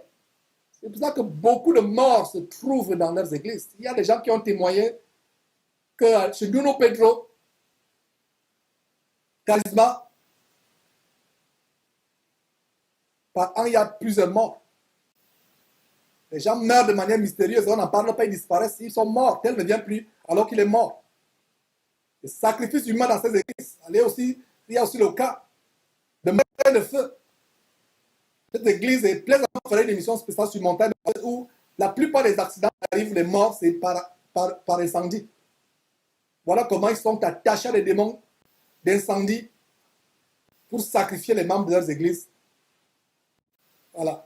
Montagne de feu. Et si vous avez été dans l'église sortie, vous comprenez de quoi je parle. Et peut-être toi qui me suis, tu as même échappé dans un incendie pour avoir été dans montagne de feu. Le feu qui vient de la vie, le feu qui vient des ténèbres. Mes frères et sœurs. Donc, verset 8. Toujours dans 1 Thessaloniciens chapitre 2, verset 8. Nous aurions voulu, dans notre vive affection pour vous, non seulement vous donner l'évangile de Dieu, mais encore nos propres vies, tant vous nous étiez devenus chers. Verset 9. Vous vous rappelez, frères, notre travail, notre peine, jour et nuit à l'œuvre, pour n'être en charge à aucun de vous. Nous vous avons prêché l'évangile de Dieu. Voilà. Paul n'avait-il pas le droit de vivre comme un roi? Paul n'avait-il pas le droit de se faire porter, de se faire ouvrir les limousines? Du moins les carrosses de l'époque, de marcher sur tapis rouge, d'être accueilli par fanfare. Paul, après avoir fait un miracle, ont été adorés par des peuples qui ont apprêté un taureau et des bandettes pour faire un sacrifice à Paul. Paul a déchiré ses habits. Aujourd'hui, ils ont les premières places dans les festins, dans les conférences. Dans leur soi-disant églises qui sont que les camps de concentration qui mènent l'enfer, ils ont des trônes où le split ou le ventilateur est dirigé vers eux. Un trône bien rembourré pour monsieur et madame pasteur, papa pasteur, papa pasteur. Un trône bien rembourré. Le split, la climatisation du split ou le ventilateur est dirigé sur eux. Les autres sont dans une chandelle étouffante, sur des tables, des chaises en fer ou en bois, comme des petits rois, se faisant porter les sacs, se faisant ouvrir les voitures. Regardez ce que la Bible dit. De qui ces gens sont-ils les imitateurs? On dit ces choses tous les jours, mes frères. Verset 9, vous vous rappelez, frères, notre travail et notre peine, nuit et jour, pour n'être en charge à aucun de vous. Nous vous avons prêché l'évangile de Dieu. Nous, jour et nuit, en charge à personne. C'est l'exemple de telle personne que nous devons suivre. Nous travaillons de nos propres mains. Nous finançons de nos propres poches. Ce travail de Jésus-Christ, si vous ne le savez pas, afin de ne pas être en charge. Mais si quelqu'un, inspiré par Dieu, pas inspiré par Georges, inspiré par Dieu, veut soutenir ce travail, qu'il le fasse. Mais nous n'allons pas nous empresser à accepter. On va éprouver pour savoir si ce n'est pas un piège. Mais nous vous disons que, mes frères, nous suivons les traces de l'apôtre Paul, travaillons nos propres mains pour soutenir cette trompette.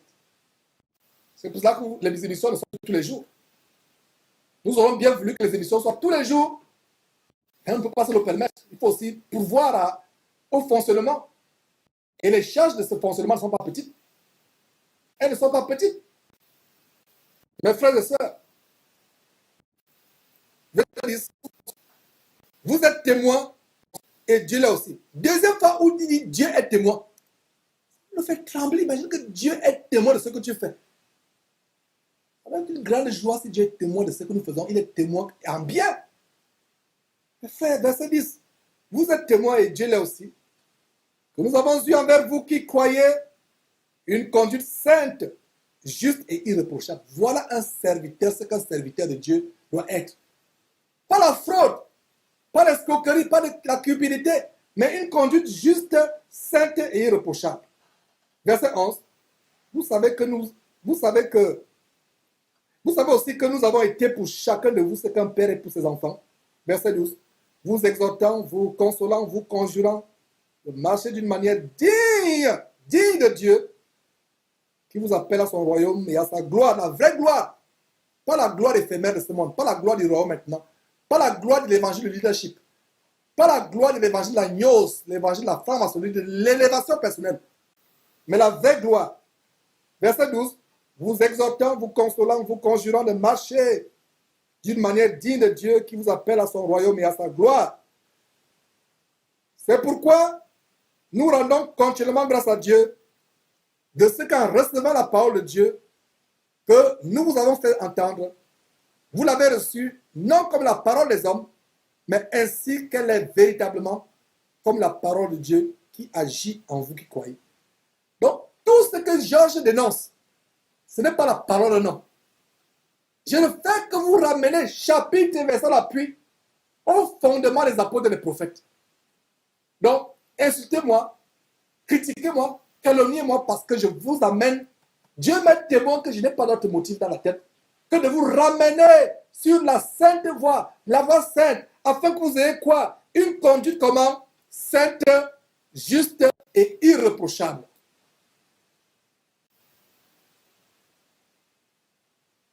Donc, ce que je dis, comme le verset 13 dit, lisons encore le verset 13, c'est pourquoi nous devons rendre continuellement grâce à Dieu, mes frères et sœurs, de ce qu'en recevant la parole de Dieu, que nous vous avons fait entendre, vous l'avez reçu, non pas comme étant la parole des hommes. Donc, ce n'est pas la parole de Georges. Recevez-la comme étant la parole de Dieu, comme elle est ainsi, mais ainsi qu'elle est véritablement, comme la parole de Dieu qui agit en vous qui croyez. Mes frères et sœurs, prenons une petite pause et on termine cet enseignement dans quelques minutes, plaise à Dieu.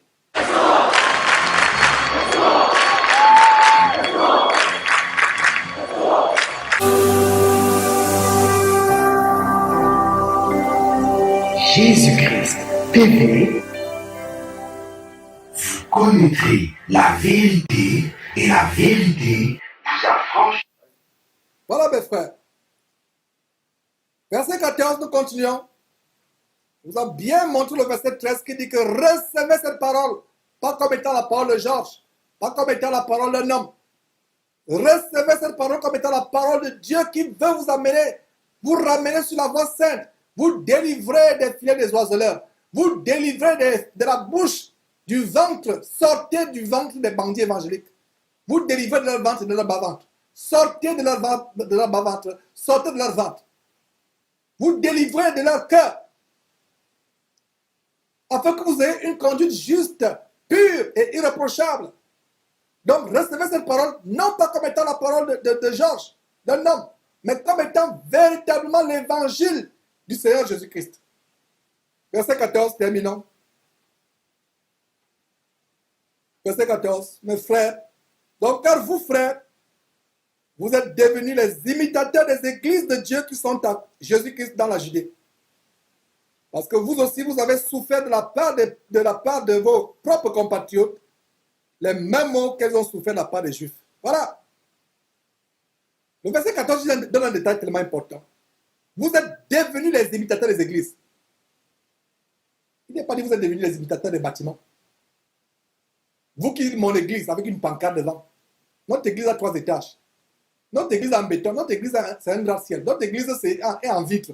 Notre église en acier. Notre église a ceci et cela. Non. C'est les églises mortes. Ce ne sont pas les églises, c'est les pierres mortes. Mais il dit, mes frères, vous êtes devenus imitateurs des églises. Comment peut-on imiter un bâtiment? Comment peut-on imiter un tas de ferraille, un tas de vitres ou un tas de ciment? Ce n'est pas possible, n'est-ce pas? C'est la preuve que l'église, c'est vous et moi. C'est les hommes. C'est eux qu'on imite. Comment ne comprendrez-vous pas que quand quelqu'un dit mon église est telle, ce n'est pas l'endroit, la dénomination, le bâtiment. Le lieu, c'est les hommes qui sont les églises. Donc, verset 14. Car vous, frères, vous êtes devenus les imitateurs des églises de Dieu qui sont en Jésus-Christ dans la Judée. Parce que vous aussi, vous avez souffert de la part de vos propres compatriotes les mêmes mots qu'elles ont souffert de la part des Juifs. Verset 15. Voyons, qui sont ces Juifs? Ce sont ces Juifs qui ont fait mourir le Seigneur Jésus et les prophètes, qui nous ont persécutés, ne plaisent point à Dieu et qui sont ennemis de tous les hommes. Voilà comment Dieu nous montre ces Juifs-là aujourd'hui. Et beaucoup de chrétiens veulent se faire judaïser, ils veulent retourner aux traditions juives. Peut-être qu'on reviendra là-dessus. Cette nouvelle tendance, certains chrétiens, alors que les Juifs sont petit à petit en train de reconnaître Jésus-Christ comme leur Messie, certains, soi-disant chrétiens, retournent au judaïsme, retournent vivre la loi de Moïse. C'est terrible. Ces Juifs ont persécuté, ont fait tuer le Seigneur Jésus-Christ et les prophètes. Nous ont persécutés dans le cas en Actes chapitre 7 d'Étienne, qui a été persécuté. Alors, relisons le verset 15. Ce sont ces Juifs qui ont fait mourir le Seigneur Jésus et les prophètes qui nous ont persécutés, qui ne plaisent point à Dieu et qui sont ennemis de tous les hommes. Verset 16. Nous empêchant de parler aux païens pour qu'ils soient sauvés, en sorte qu'ils ne cessent de mettre le comble à leur péché. Mais la colère a fini par les atteindre. Je relis le verset 16.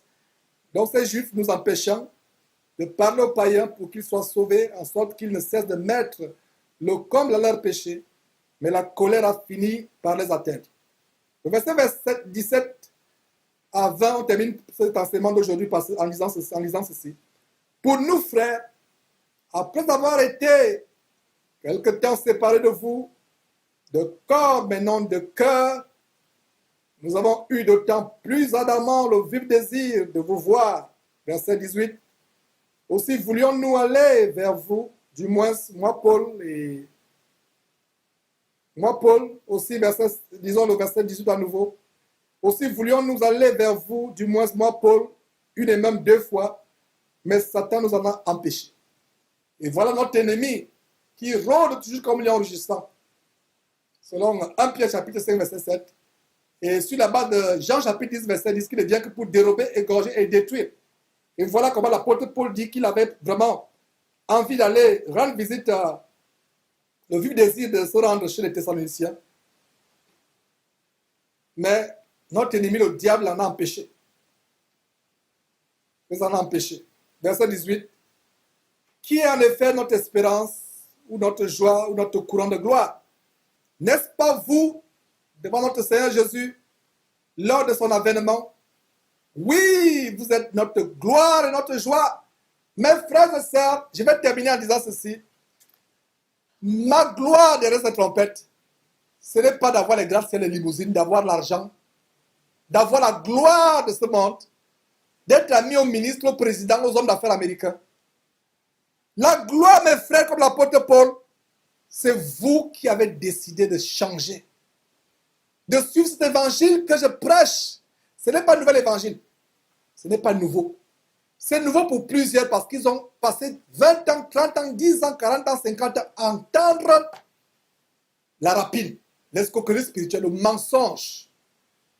Et quand on leur donne cet évangile, ils pensent que c'est nouveau. Ce n'est pas nouveau. Donc ma joie, c'est vous qui avez décidé de suivre véritablement le Seigneur Jésus-Christ. Ma joie, c'est vous qui avez décidé de vivre la sanctification sans laquelle personne ne verra le Seigneur. Ma joie, c'est vous qui avez décidé de ne plus vous laisser voler par les faux pasteurs, de ne plus vous laisser escroquer par les faux pasteurs. C'est ça, vous êtes ma joie. Beaucoup là sont ce que j'appellerais des masochistes spirituels. Masochistes, parce que c'est le masochisme.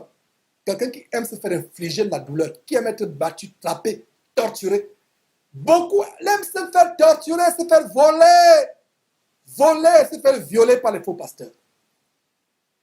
Quand nous dénonçons ces faux pasteurs, c'est même ces femmes qui ont été violées par ces faux pasteurs, qui couchent avec ces faux pasteurs, qui viennent poster les vidéos. Si vous ne savez pas, certaines filles qui postent les vidéos là ont couché avec ces pasteurs. On va dénoncer ces choses dans les jours à venir. Nous racontons pas les histoires. Ces vidéos qui sont là, ces ailes que vous voyez, cette fille de Jézabel c'est parce qu'ils ont couché avec ces faux pasteurs. C'est pour ça que les vidéos circulent.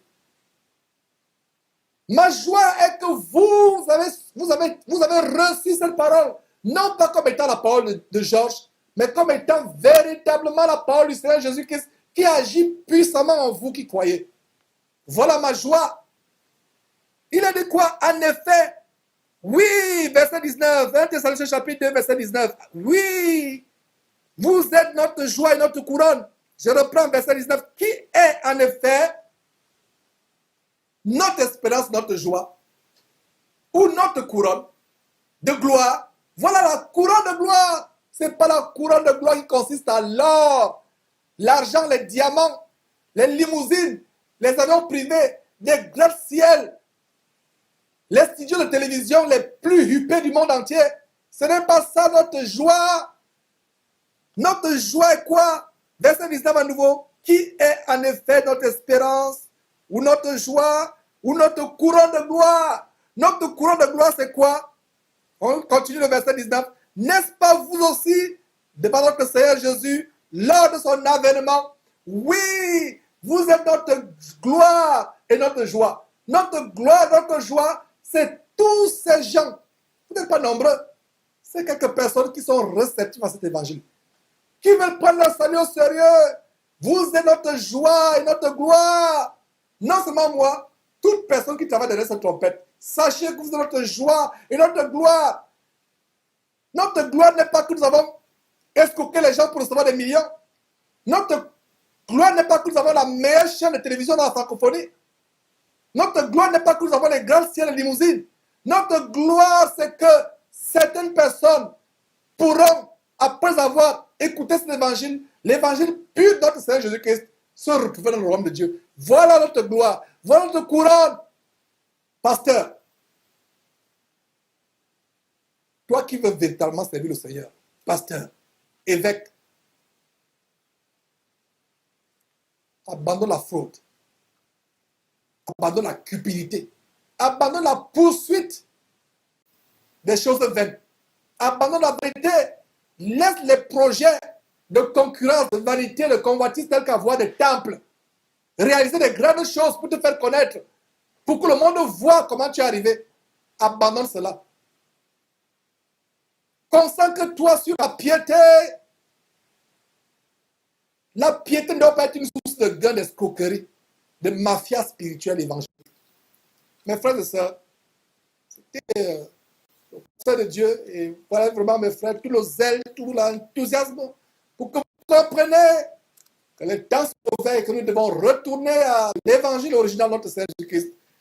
Que Dieu vous bénisse abondamment, puissamment, au nom de notre Seigneur et Sauveur Christ Jésus, le Fils de Dieu. À lui soit la gloire d'éternité en éternité. C'est par lui que nous allons, c'est par les actions de grâce à Dieu et par lui que nous allons conclure cette émission d'aujourd'hui. Mes sœurs, voilez-vous la tête, s'il vous plaît, quand vous priez.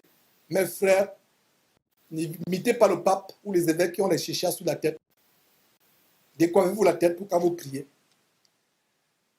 Nous te remercions, tendre Père, pour la force que tu nous as donnée, d'être persévérant, malgré toute la résistance que nous avons eue venant de l'ennemi durant cette mission. Nous te rendons grâce de ce que tu as mis en nous, la persévérance, l'endurance. Seigneur, merci pour ce message, de ce que tu nous donnes, de le mettre à la disposition de ceux de tes enfants qui ne l'ont pas suivi. Afin que même ceux qui l'ont suivi le reçoivent encore sans plus des interruptions. Seigneur, que cet évangile ne soit pas stérile dans la vie des gens, qui produisent des fruits et que ces fruits demeurent dans leur vie et dans nos vies, en commençant par nos vies aussi, jusqu'au retour de ton Fils Jésus-Christ. Merci pour tout, Dieu Père, au nom de ton Fils Jésus-Christ. Amen. Donc mes frères, c'en est fait pour aujourd'hui. Comme je l'ai dit, plaise à Dieu, dans une semaine, c'est-à-dire que le samedi, le 25 juin de l'an de grâce 2016, dans une semaine, plaise à Dieu, je dis bien Dieu voulant, nous reviendrons avec cette émission spéciale. Nous allons exposer la grande escroquerie rampante des bâtisseurs de temples. Que Dieu vous bénisse. Bye bye.